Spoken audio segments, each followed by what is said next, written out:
या साहब श्री हैं? कृपया समझाया जाए। मतलब गुरु शिव हैं या साहब हैं? या साहब हैं।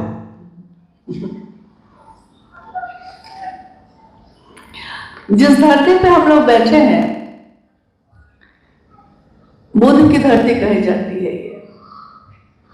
एक बार साहब ने कहा, हम लोग बैठे थे, साहब ने कहा कि एक बात पे आप लोग गौर करिए कि बुद्ध आए और उन्होंने मूर्ति पूजा का विरोध किया। मतलब लोगों के बीच कहा कि मूर्ति की पूजा नहीं होनी चाहिए। जब वो शरीर से चले गए तो सबसे ज्यादा मूर्ति किसकी मिलती है? सबसे ज्यादा मूर्ति बुद्ध की ही बिकने लगी। सच्ची बात है कि नहीं ये? जबकि बुद्ध ने मूर्ति पूजा को नहीं माना था, नहीं स्वीकार किया था, लेकिन सबसे ज्यादा मूर्ति उन्हीं की बिकने लगी। वरेण्य गुरु भ्राता साहब श्री हरिनंदन जी ने हमेशा अपने उद्बोधन में ये कहा है कि मैं शिव का शिष्य, यानी शिव के शिष्य है वो। और शिव के शिष्य का दर्जा आपने कम कैसे सोच लिया कि उसके लिए उनको गुरु बनाने की जरूरत पड़ रही है? क्योंकि शिष्य तो गुरु से अलग होता ही नहीं है, वो तो अपने गुरु के अनुसार चलता है। उन्होंने कहा कि शिष्य कौन होता है? जो गुरु के आदेश के अनुसार चलता है। वो बूंद होता है लेकिन समुद्र में मिलता है, अपना अस्तित्व भूलकर। तो एक शिव के शिष्य के बारे में अगर हम लोग ये कहेंगे कि गुरु वो है कि शिव है, तो हम ऐसा ही करेंगे कि जो साहब को पसंद हो वो बात कहेंगे ना। उन्होंने कहा कि भाई रक्षाबंधन का अगर मौका है, आपकी बहन को आप बहुत प्रेम करते हैं, बहन को लाल रंग पसंद है, आपको हरा रंग पसंद है, तो आप खरीदने वाले हैं बहन के लिए, तो आप कौन सा रंग खरीदिएगा? कौन सा खरीदेंगे? लाल। क्यों? क्योंकि बहन को देना है ना, बहन के लिए करना है। तो बहन के लिए करना है तो उसकी पसंद के अनुसार न करिएगा। शिव के शिष्यता में साहब ने क्या कहा? उन्होंने तो कहा कि गुरु शिव को बनाओ। हाँ, अब अपनी अपनी अपनी अनुभूति हम लोगों की अलग अलग हो सकती है, लेकिन उन्होंने कहा कि आपकी जो अनुभूति है उसको अपने तक रखिए, दुनिया में वो कहिए जो मैं कहता।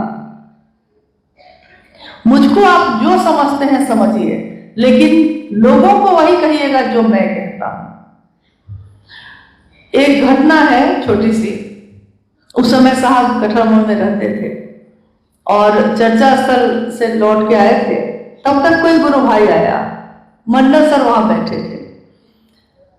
नीचे कोई आया, बाद में देर से आया। साहब ने कहा, किसी ने फोन किया मंडल सर, साहब से मिलना चाहते हैं, कैसे भी मिलवा दीजिए। तो मंडल सर ने कहा कि थोड़ी देर बाद फिर से फोन करिएगा। उन्होंने साहब से कहा तो साहब तो मन के मौज में रहते थे। तो उन्होंने कहा कि कह दो कि मैं नहीं। उन्होंने कहा कि कह दीजिए कि मैं नहीं हूं। फिर फोन आया, लेकिन वो फिर से निवेदन करने लगा। तो इन्होंने क्या किया, मंडल सर ने, उन्होंने कहा कि साहब नहीं है। तो उसने कहा कि कहां है तो लास्ट में गुस्सा के उन्होंने कहा कि है यहीं, लेकिन कह रहे हैं ना हम आपको कि वो नहीं मिलेंगे, वो है रांची में, नहीं मिलेंगे। फोन रखने के बाद साहब उन पे इतने नाराज हुए। उन्होंने कहा कि मैंने क्या कहा आपको कि कह दो कि मैं नहीं हूं।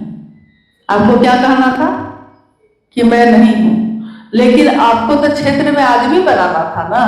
आप मेरे नहीं बन सके, आप क्षेत्र में आदमी बनाने लगे। तो आपको जो लोगों ने कहा तो वो आप मेरी बात को नहीं दोहरा सके। कुछ दिन तक नाराज रहे, और जब नाराज रहे खाना ही छोड़ देते। सबसे पहले भोजन छूटता था। तो कितनी बार ऐसी घटनाएं हुई। ये घटनाएं हम लोगों को सोचने पे विवश करती हैं कि जो उन्होंने चाहा है हमको आपको वो करना है, जो उन्होंने कहा है हमको आपको वो बोलना है। हाँ, उनको छोड़ के भी नहीं चल सकिएगा, ये भी बात तय है।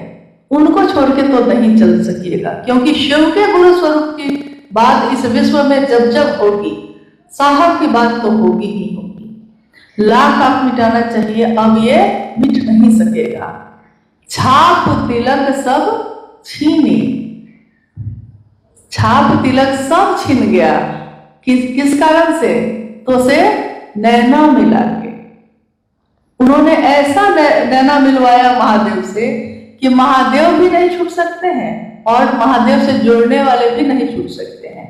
हालांकि वो हमेशा कहते रहे यही बात कि मुझसे क्यों जुड़ते हैं, मुझसे मिलने क्यों आते हैं। एक बार उन्होंने कहा कि मैं अगुआ हूं, अगुआ का काम क्या होता है? अगुआ का काम होता है लड़की पक्ष को और लड़का पक्ष को मिलवा देना। फिर अपना आप लोग जानिए, मैंने गुरु शिव है और आप शिव के शिष्य बन सकते हैं, आप दोनों को मिलवा दिया है। अब मैं कहाँ हूं? अब आप लोग जानिए। तो मैंने उस समय उनको कहा, सारे लोग हम लोग बैठे थे वहां, कि बात तो आपने सही कही है कि अगुआ का काम होता है दो सत्ताओं को मिलवा देना। शादी सफल हो गई तब तो अगुआ को कोई नहीं खोजता है, लेकिन अगर शादी सफल नहीं हुई तब दोनों पक्ष अगुए को खोजता है दोनों, छोड़ता नहीं है उसको। तो वही साहब की बात है, सफल हो जाए या असफल हो जाए, जो भी मिले, ये जुस्तजू तो है, इस जुस्तजू में ये कारवां तो है। हम सब इस दुनिया के रहने वाले तो हैं, जो हम रहते तो हैं। इसलिए साहब ने जो कहा है उस बात को करने की कोशिश कीजिए। उनकी खुशी जिसमें है वो करिए।